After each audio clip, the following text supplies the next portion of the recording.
Greetings and welcome back to Doctor Who Revisited, where I go through every single episode of Doctor Who from 1963 all the way to 2025 and review them. And now we are on to Destiny of the Daleks, the final Terry Nation script for Doctor Who, and also the season opener of season 17, the penultimate season to feature Tom Baker as the Doctor.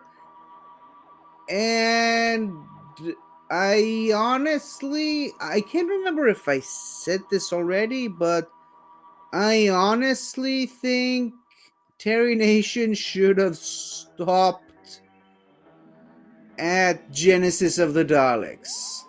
I honestly think that should have been his last script for Doctor Who, because in Android Invasion wasn't my cup of tea personally. And while this episode isn't bad, it's just, to go from the masterpiece that is Genesis of the Daleks to this is a major step down. Now, again, I don't hate the episode. I actually like some of the concepts introduced in this episode, but overall, it's a bit of a meh episode and kind of a meh season opener. First of all, let's just start off with the positives. Romana and Romana's regeneration in this episode. First of all, it's great to see a Time Lord regenerating other than the Doctor, and I love some of the funny moments and back and forth that she has with the Doctor in the opening of the episode, where he doesn't like the fact that she's essentially taken over the form of Princess Astra of Atrios from the previous season, which I guess the showrunners just really liked Lala Ward and just decided, and while Mary Tam decided not to stick around for another season, they just cast Lala Ward, which they've already worked with. She already has great chemistry with Tom Baker, so why the hell not? So yeah, I like that, and I also kind of like the concept of Time Lords, when they regenerate naturally, they don't die in mysterious and horrible circumstances. They get to choose what they're going to regenerate into. So yeah, I really enjoyed that part, and I loved all the different forms Romana went through before picking the one that she started with, which is of course the Princess Astra look.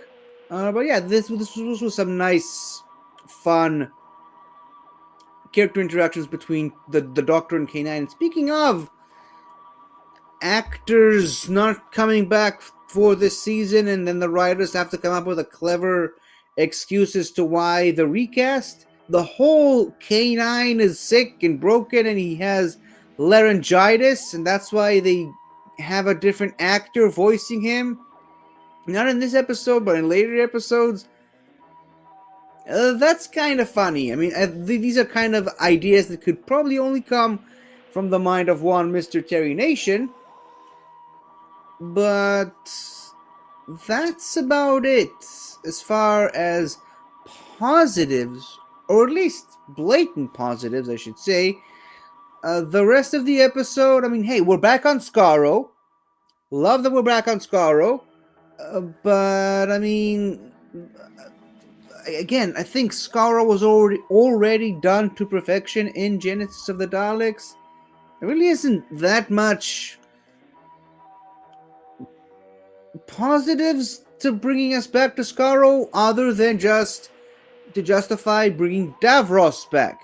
And while I love that they decided to bring Davros back, because that means that such a great, iconic character can live on. I mean, he was masterful in Genesis of the Daleks, so it'd be a shame and quite a waste to have him be a one-off. So I'm glad that they brought Davros back, and this episode also starts a brand new direction for the Daleks, which is very, very exciting, and I can't wait to get to more episodes of that. But where I think this episode really dropped the ball was the recasting of Davros. Now, I've got nothing against the actor.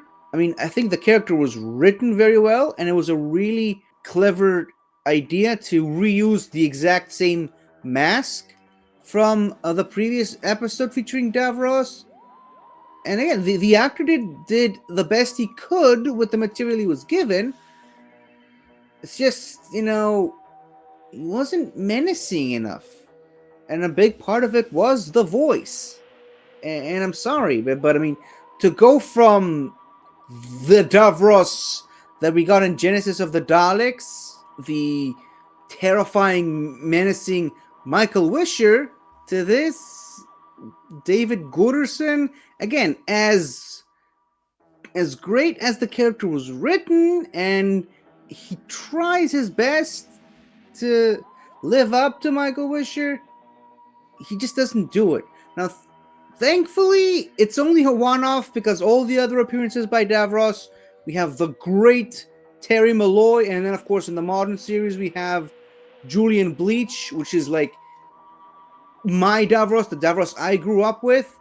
But yeah, unfortunately, we got the lesser Davros in this episode. And again, nothing against the guy. It's just, he didn't quite capture the character, I felt. But yeah, again, Davros is a positive, but the execution, I think, was left a lot to be desired.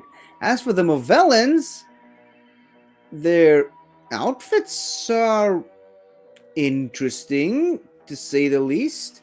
They're alright, I guess. I mean, they're not too goofy, they're not too menacing, they're not too captivating. I'd say they're just the average. An average Doctor Who villain of the week robot android things that just happen to come from the mind of Terry Nation, which kind of makes you wonder, since they are autonomous androids that look very human,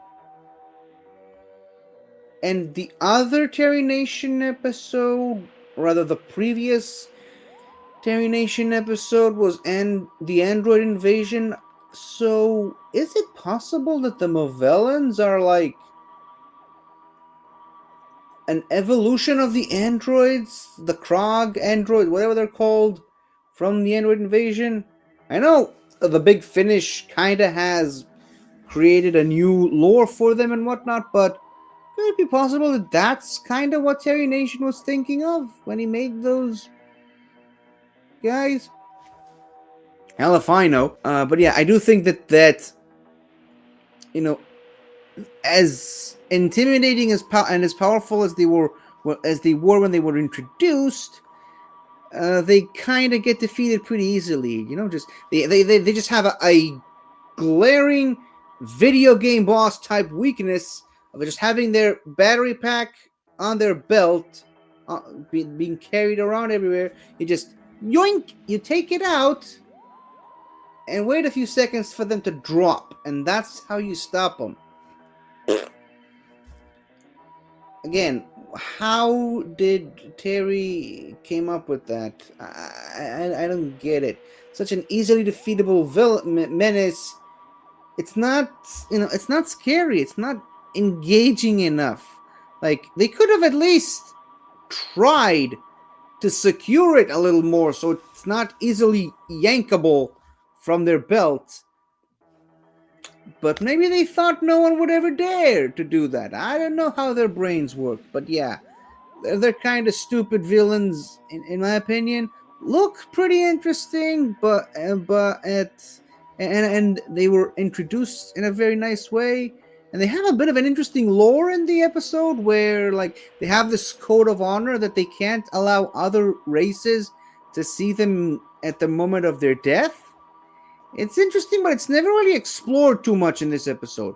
That's kind of, I suppose, a lot of things about this episode.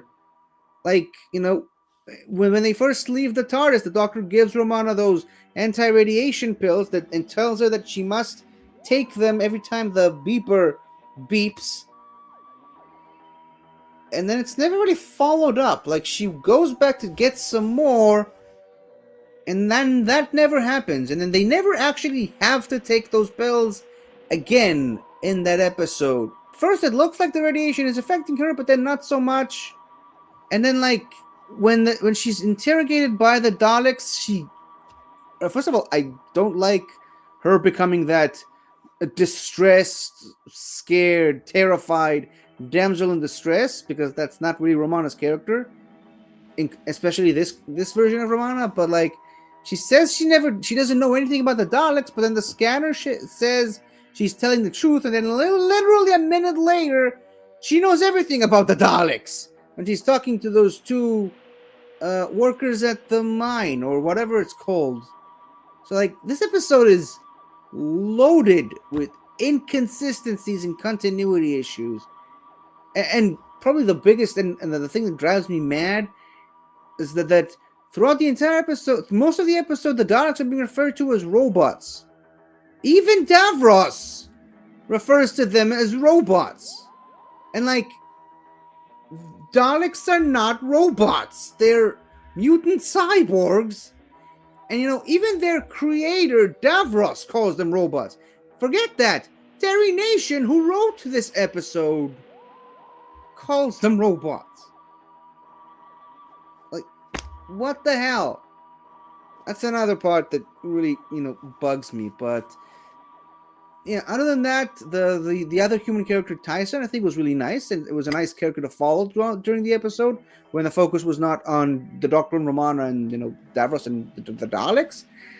But yeah, the other people, the random extras running around, I love how each of them came from a different place, and they kind of touch on it a little bit. That was cool. That was nice. That the Daleks just randomly cherry-picked random people from across the galaxy and took them to Skaro, and that's why all of them have completely different attire, because they all come from different places and different backgrounds. That's nice, I guess. But yeah, overall, I think this episode's cons really outweigh the pros, which is a sad and unfortunate thing to say about Terry Nation's last episode for Doctor Who. But hey, what can I say? One last thing, I guess, one last positive I can say.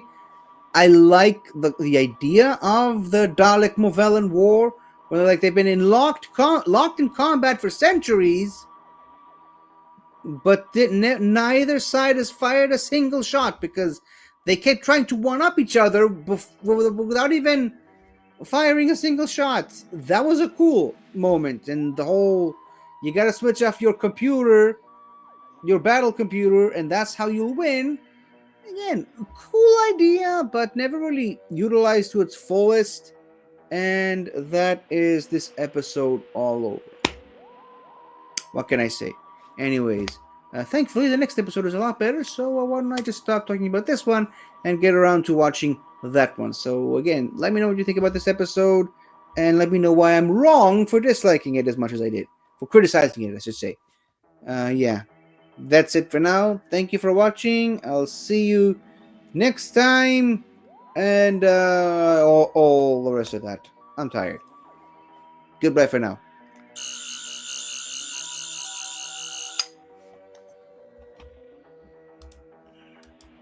Hello again.